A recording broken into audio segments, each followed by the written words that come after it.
están viendo. ¿Me escuchan bien, cierto? Sí, ahí se te escucha y ya se ve la pantalla. Listo, perfecto.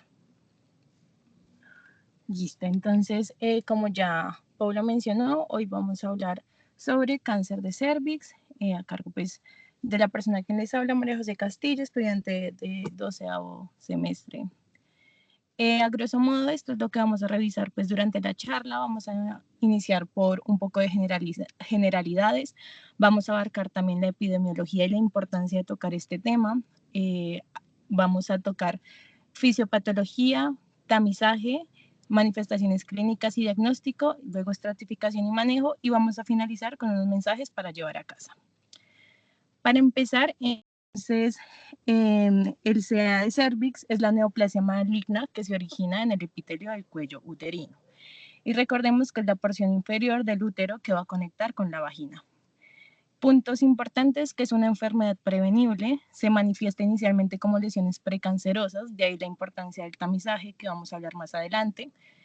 En la mayoría de los casos el agente causal es el VPH, pero no el VPH per se solo causa el cáncer, sino la presencia de la infección persistente es lo que lo predispone.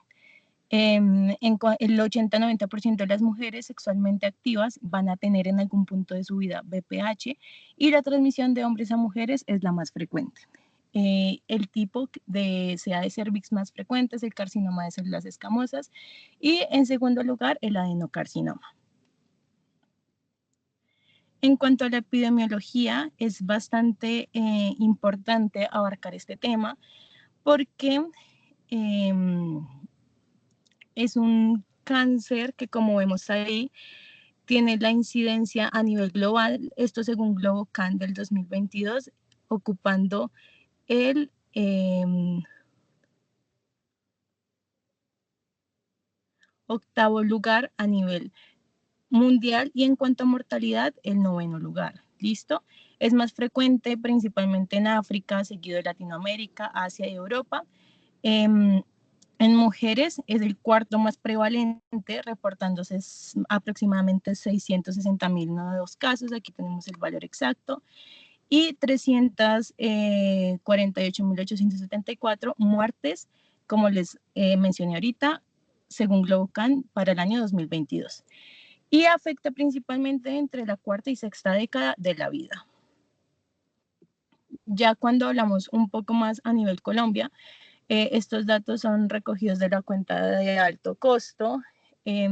Vemos que GloboCan también habla que para este mismo año se estima una incidencia del 13.7 casos por cada 100.000 habitantes y una mortalidad de 6.9. Entre enero del 2023 y enero del 2024, que son los datos más recientes que tenemos, se informaron aproximadamente 27.000 casos, que esto representa una incidencia de 102 casos por cada 100.000 mujeres. Importante tener en cuenta que en Colombia el cáncer de cuello uterino pues condiciona la primera causa de muerte de mujeres jóvenes entre 30 y 59 años, representando 2.000 a 4.000 muertes anuales, y según la distribución geográfica vamos a observar que en la región del Caribe, seguida de la región central, es donde más número de casos vamos a tener. Tanta es la importancia que la OMS tiene una estrategia dentro de sus metas para el 2030, que es la 90-70-90. Entonces, el 90% de las niñas deben estar totalmente vacunadas con la vacuna contra el VPH antes de cumplir los 15 años. El 70% de las mujeres examinadas mediante una prueba de alta precisión antes de los 35 años y adicionalmente otra prueba antes de los 45 años. Y el 90% de las mujeres diagnosticadas con cáncer, con lesiones precancerosas y o con cánceres invasivos del cuello uterino, pues deben recibir tratamiento oportuno. Para abarcar un poco de la fisiopatología, es importante pues recordar que el cuello uterino es la parte fibromuscular inferior del útero, mide entre 3 a 4 centímetros de longitud, y pues el tamaño va a variar con la edad y con diferentes factores propios de cada mujer. Tiene diferentes partes: el endocervix, que es la parte pues más interna, y va a estar recubierta de epitelio cilíndrico simple. Y tenemos el exocervix, que es la parte externa que va a conectar ya directamente con la vagina, que es epitelio escamoso estratificado no queratinizado. Y entre estas dos zonas, entre estas dos partes tenemos la zona de transición, que conocemos como metaplasia escamosa, y es donde pues va a pasar de este epitelio cilíndrico simple a un epitelio escamoso estratificado. Esta zona de transición cobra mucha importancia cuando hablamos pues de cáncer de cervix y de infecciones por VPH, porque es justo en esta zona donde se va a situar la mayor parte de la infección. En cuanto al virus del VPH, recordemos que es un virus ADN que hace parte de la familia Papillomaviridae y que se replica en células epiteliales escamosas. Tiene un tropismo por los epitelios. A pesar de que existen más de 200 serotipos, solamente son unos 20 los que van a afectar la zona genital, y dependiendo el riesgo y la patogenia oncológica, vamos a clasificarlos en alto o bajo riesgo. Dentro de los principales de alto riesgo están el tipo 16, 18, 31 y 45, y de los de bajo riesgo está el 6 y el 11. Y adicionalmente, pues cuando hablamos de la patogenia del virus, tenemos que tener en cuenta las oncoproteínas virales, principalmente la E6 y la E7. La E6 se va a unir a la P53 y esto va a conllevar a que se disminuya la apoptosis inducida por daño genético. Además, también va a disminuir la reparación del ADN y va a generar un fallo en el arresto celular que condiciona un aumento en la inestabilidad genética de la célula. Y por parte de la oncoproteína E7 se va a unir a proteínas del retinoblastoma y estas van a liberar E2F, que genera una entrada descontrolada de el proceso de la fase S y aumenta la proliferación celular sin control. Todo esto lo vamos a pues, ver traducido en una pérdida del control del ciclo celular. Hay que tener en cuenta otras oncoproteínas, como por ejemplo lo es la E5, que contribuye a la carcinogénesis al aumentar con las vías celulares que regulan el crecimiento y la supervivencia celular. Pero pues las que más se han descrito en la literatura son estas dos proteínas. Ahora necesitamos hablar pues de lo que son las lesiones intraepiteliales. Entonces, las neoplasias intraepiteliales son alteraciones neoplásicas del epitelio cervical, pero que están limitadas al epitelio, de ahí su nombre. Es decir, no van a atravesar la membrana basal y se van a originar en la zona de transformación. De ahí cuando les comenté la parte de las partes del cuello uterino, pues la importancia de esa zona de transición. Tenemos una clasificación según Bethesda, dada por la citología o por la histología. En esta tablita pues vamos a encontrar muy bien descrito lo que es la displasia leve, que va a corresponder a una lesión escamosa intraepitelial de bajo grado, y tenemos la displasia moderada, displasia severa y carcinoma in situ, que van a corresponder a las lesiones escamosa intraepitelial de alto grado. Adicionalmente, también lo podemos clasificar por la histología en NIC 1, 2 y 3, que van a ser dependiendo el porcentaje de epitelio que afecte. Entonces, partiendo desde la membrana basal. Y aparte, esto es muy importante tenerlo en cuenta porque cada una va a tener un porcentaje de regresión y de persistencia, ¿listo? Y asimismo, pues partiendo de estas lesiones y de su clasificación, vamos a mirar que tienen un tratamiento diferente.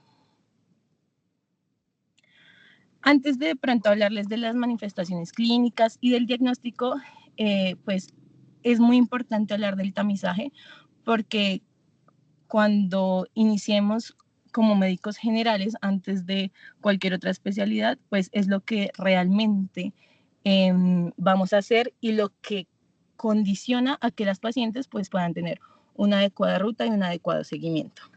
Entonces, partiendo del tamizaje, este es del Instituto Nacional de Cancerología del año pasado. Vamos a empezar por lo que es la población de mujeres en general entre 25 y 29 años, exceptuando las mujeres que tengan VIH. Entonces vamos a iniciar con una prueba primaria de tamización con citología cérvico-vaginal, con un Papa Nicolau, y en un esquema 1-1-3, es decir, tamizamos. Si la prueba sale negativa, repetimos al año, y si sale negativa nuevamente, repetimos a los 3 años. Pero si tenemos algún riesgo de ASCUS, que son las células escamosas atípicas de significado indeterminado, pues nos vamos a ir por alguna de estas dos vías. Entonces, si es ASCUS normalito, vamos a hacer un triage inmediato con una prueba NAT del BPH, con un test de BPH. Si es negativo, vamos a repetir la prueba de tamización en 3 años según el grupo de edad. Si va a ser con citología o si va a ser con test de BPH. Pero si tenemos una prueba BPH positiva o en la prueba de citología cervicovaginal tenemos un mayor riesgo de ASCUS, pues vamos a hacer una colposcopia. Y el manejo adicional va a ser basado en ese diagnóstico colposcópico o histopatológico.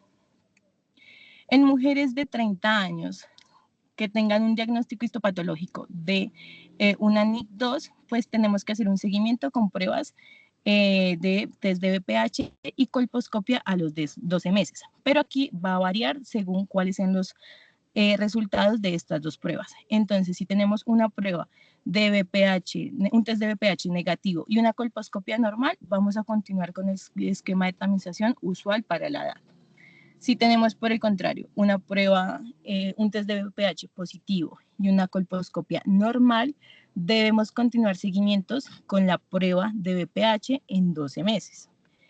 Y si lo que está normal es la colposcopia, dependiendo del diagnóstico histopatológico. Entonces, una colposcopia normal con un diagnóstico histopatológico NIC1, vamos a continuar seguimiento a los 12 meses con las dos pruebas, tanto con test de BPH como con colposcopia.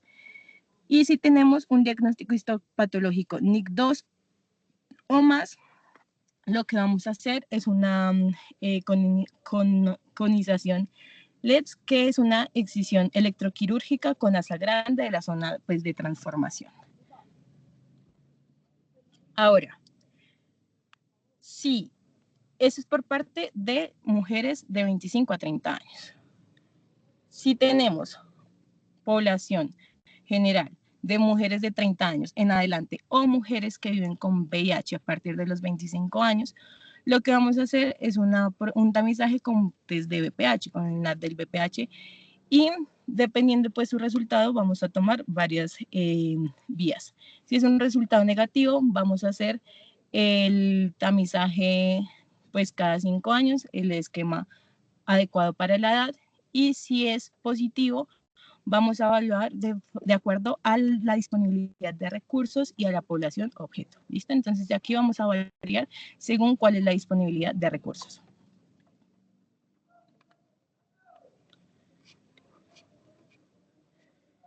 En las mujeres a partir de los 30 años, que es el grupo poblacional en el que estamos, o mujeres a partir de los 25 años con VIH, si tienen una prueba BPH positiva, pues vamos a identificar cuál es el tipo de BPH, si es de alto riesgo 16, 18, 45 o de alto riesgo diferente a estos 3 tipos. Si es de un tipo diferente, vamos a una citología. Si esa citología sale normal, vamos a repetir la prueba del BPH, que es la prueba de tamizaje para estas pacientes, a los 18 o 24 meses en mujeres sin VIH, de población general. Pero si tenemos una mujer con VIH, la prueba se debe repetir a los 12 meses. Y si tenemos un test de BPH positivo para alguno de estos 3 serotipos o la citología de un BPH diferente a alguno de estos 3 serotipos nos salió con un ASCUS positivo, vamos a realizar una colposcopia con osibiopsia. Eso es pues a criterio del colposcopista. Y dependiendo el hallazgo, vamos a realizar la misma repetición de las pruebas a los 18 o 24 meses en población general o a los 12 meses en mujeres que viven con VIH. Si la prueba es negativa o tenemos un NIC 1. Si tenemos un NIC 2 o 3, vamos a realizar la conización o con LEDs o con bisturí frío. Y después vamos a hacer un seguimiento en 12 meses con pruebas de test de VPH. Pero si tenemos en el resultado de la colposcopia un cáncer invasor o una sospecha de cáncer invasor, debemos hacer la remisión a ginecología oncológica para que pues allí se continúe el debido proceso. Si tenemos un test de VPH positivo, pero lo que tenemos es colposcopia de una vez, si es negativa, vamos a repetir la prueba en el mismo periodo de tiempo que ya habíamos hablado, de 24 meses en población general y 12 meses en mujeres con VIH, pero si la colposcopia es positiva, pues vamos a determinar los criterios de elegibilidad para tratamiento ablativo. Igual que si tienes una inspección visual con ácido acético. Si es negativa, repetir la prueba en el mismo periodo, y si es positiva, vamos a tomar la misma decisión de determinar los criterios de elegibilidad para el tratamiento ablativo. Por aquí tenemos los criterios de elegibilidad. Entonces debemos tener una unión escamocelular completamente visible, que haya ausencia de lesión o presencia de lesión que compromete menos del 75% del diámetro del cérvix y que adicionalmente no se extiende ni a endocérvix ni a vagina. Entonces, si tenemos que es elegible, podemos hacer crioterapia o termoablación y seguimiento en 12 meses con pruebas de test del VPH. Si no es elegible, podemos hacer una conización y para la conización debe cumplir los criterios, tanto A como los B. Entonces, vamos a tener una citología con un VPH 16, 18, 45 y una colposcopia que tenga zona de transformación tipo 1 y 2, que hayan cambios mayores o que tenga lesión completamente exocervical y confinada a la zona de transformación. Y dependiendo el hallazgo, pues si es un NIC 1, 2 o 3, vamos a realizar seguimiento a los 12 meses, pero si hay un hallazgo ya de neoplasia pues, maligna de cáncer, vamos a remitir a ginecología oncológica. Y si dentro de el diagnóstico del pues, algoritmo inicial de una vez se sospecha cáncer invasor, también debemos remitir.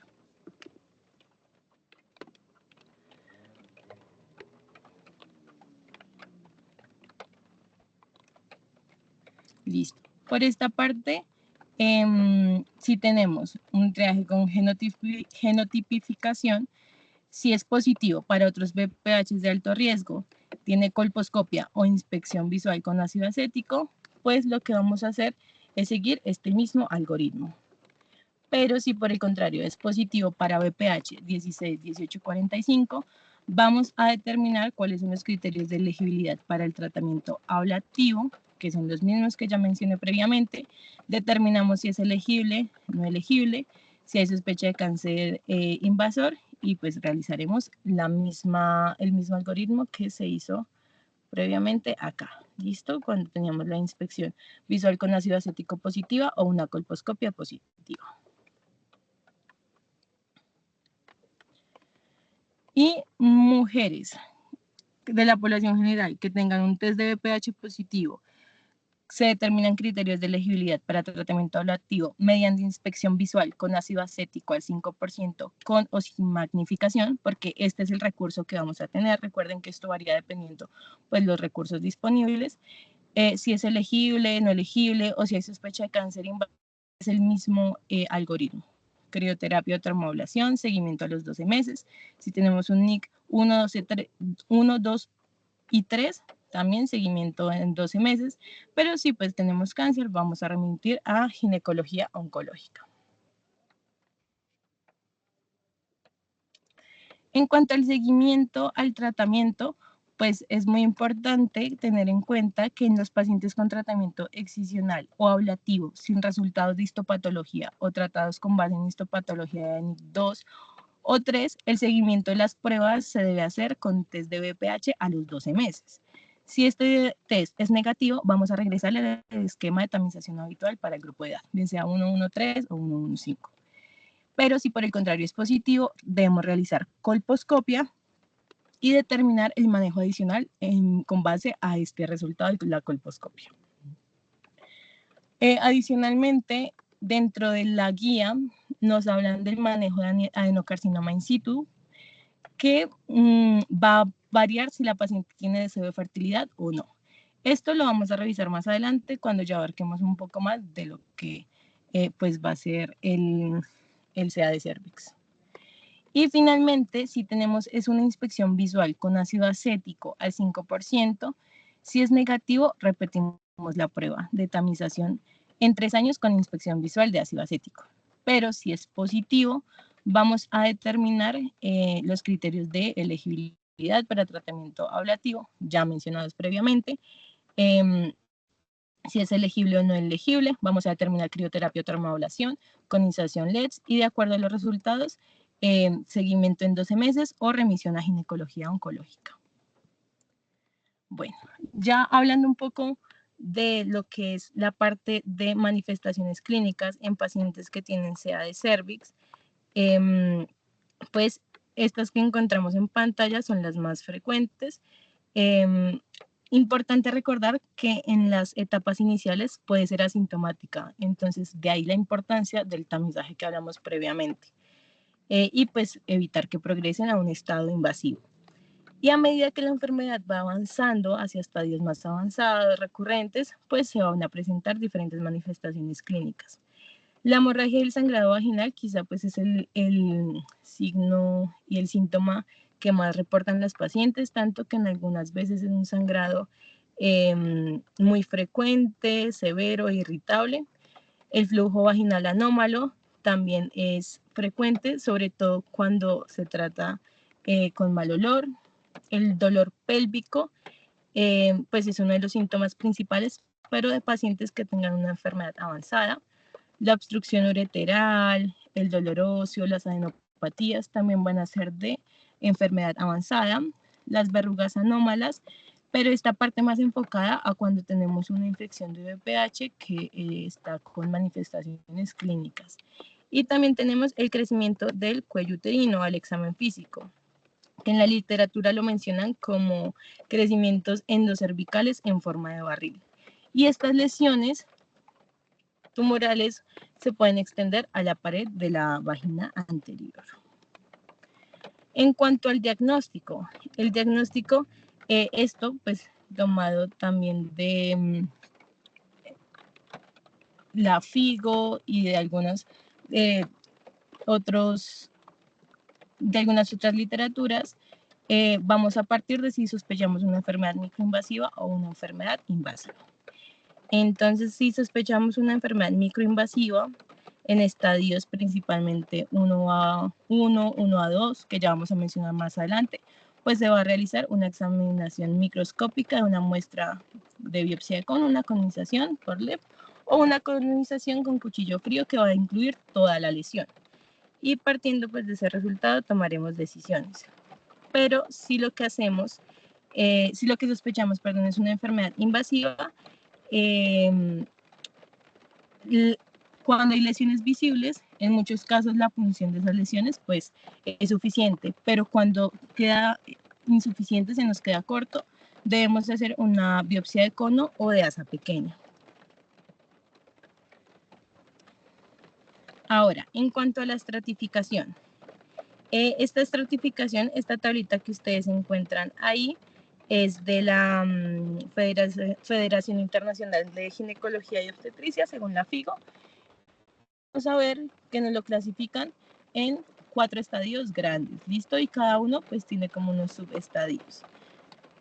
Los vamos a abarcar describiendo cada estadio y adicionalmente describiendo cuál es el manejo y cuáles consideraciones se deben tener para que vayamos relacionando un poquito más. Entonces, partiendo con el estadio 1, tenemos 2 subestadios A y 3 subestadios B.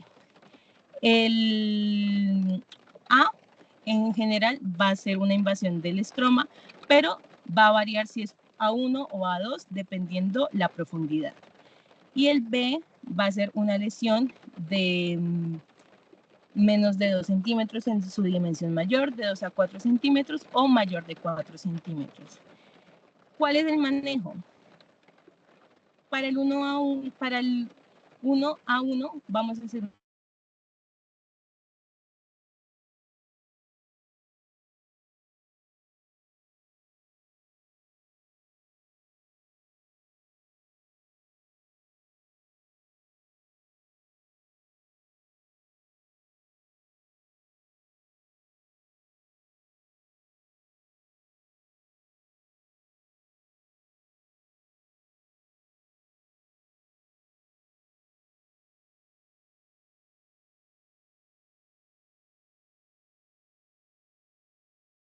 Hola, ¿dejaron de hablar o algo?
Qué pena, ¿ya me escuchan otra vez?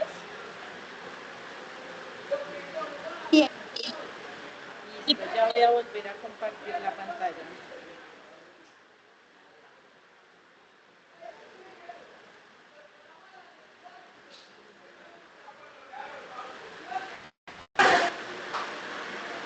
¿Me pueden por favor confirmar hasta qué parte me alcanzaron a escuchar?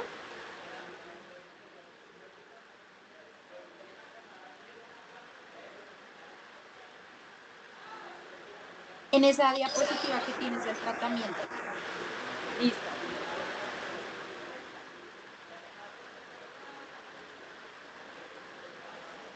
Bueno, entonces como les comentaba, básicamente en los estadios tempranos, pues el manejo va a ser quirúrgico.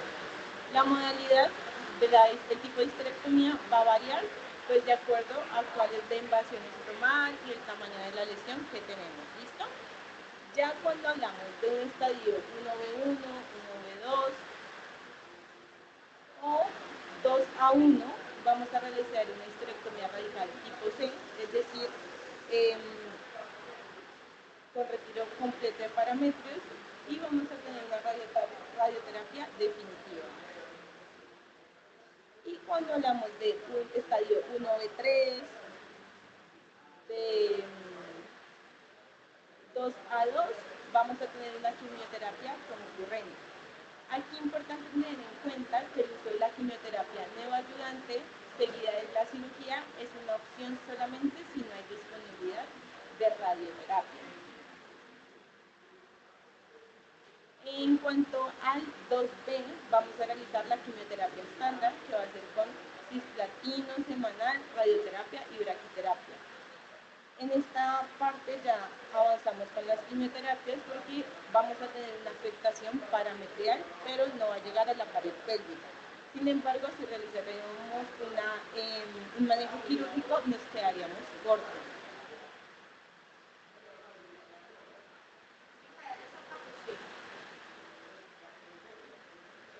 En cuanto al estadio 3, lo que va a tener 4 subestadios y va a involucrar el tercio inferior de la vagina, con o sin extensión a la pared pélvica, puede presentar hidronefrosis o no, con un riñón no funcional, metástasis solo en ganglios linfáticos pélvicos o ya en el 3C2, metástasis con ganglios linfáticos paraórticos. En cualquiera de estos subestadios vamos a tener nuevamente quimioterapia estándar con cisplatino Sí, hola. semanal. ¿Aló? Es posible cambiar el...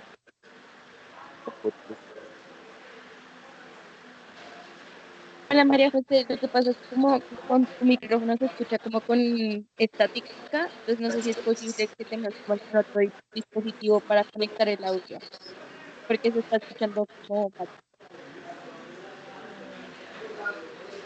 Dame un segundo, ya me conecto entonces desde el teléfono para el audio.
Hola, ¿me están escuchando?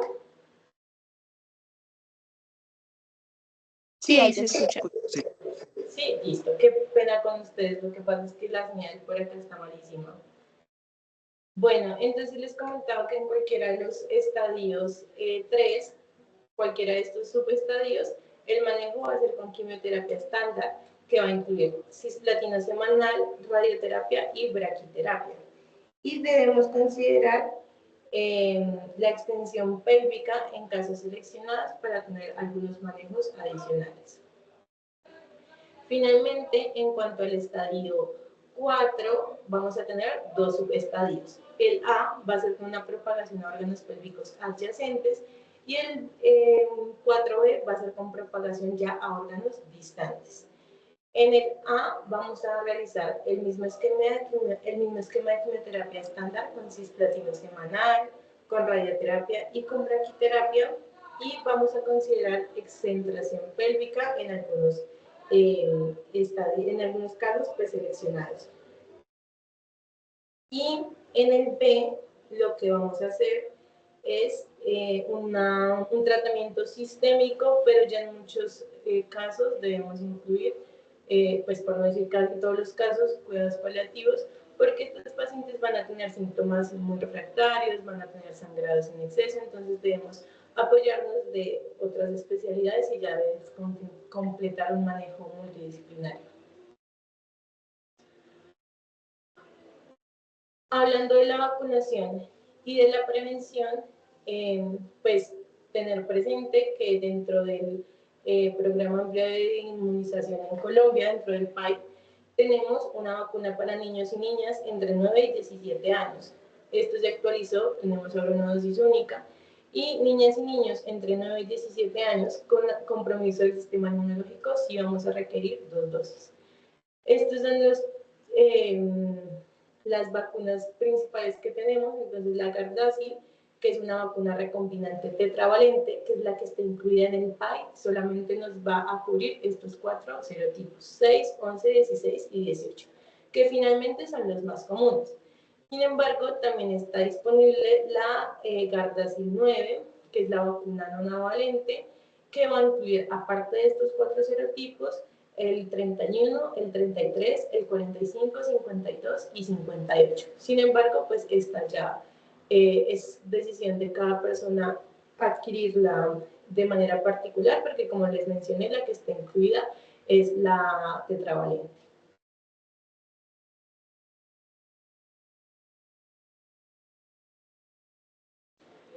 Ya finalmente, pues en cuanto a mensajes para llevar a casa, tener en cuenta que es una enfermedad prevalente y prevenible, tanto así que la OMS tiene sus estrategias para disminuir las cifras. Entonces recordemos la estrategia 90, 70, 90. El desencadenante de la enfermedad principalmente va a ser la infección persistente de VPH y principalmente por serotipos de alto riesgo como el 16 y el 18. El tamizaje es fundamental para la detección a tiempo y todos somos unos actores importantes para que pues esto se lleve a cabo, por lo que es nuestra responsabilidad conocer los algoritmos y mantenernos actualizados, porque como vimos, pues ya sale una actualización. Y la estratificación de la enfermedad se hace con la FIGO según el estadio. Vamos a iniciar tratamiento y un punto importante a considerar es el deseo de fertilidad, que pues eso ya se abarca individual de cada paciente. Finalmente, debemos promover la vacunación partiendo de que se trata de una enfermedad y de una neoplasia maligna prevenible, que tenemos una vacuna dentro de nuestro programa amplio de inmunizaciones. Y ya, chicos, gracias por su atención. Qué pena los problemas de conexión y de audio que se presentaron. Bueno, gracias María José, no te preocupes por los problemas de conexión. Igual la charla estuvo muy completa, estuvo muy pertinente, muy actualizada y nos aportó, estoy segura que pues nos aportó a todos. Gracias a los que se conectaron. Esperamos que sigan participando de las actividades que vamos a realizar durante el semestre, que se animen, que inviten a demás compañeros que sepan que estén interesados para hacer crecer la comunidad y entre todos seguir aprendiendo. Las charlas serán grabadas y pues van a ser subidas al canal de YouTube para que las tengamos a la mano cuando las necesitemos para repasar el contenido y esperamos pues su participación en próximas charlas. Muchísimas gracias María José y muchísimas gracias a todos los que se conectaron. Gracias.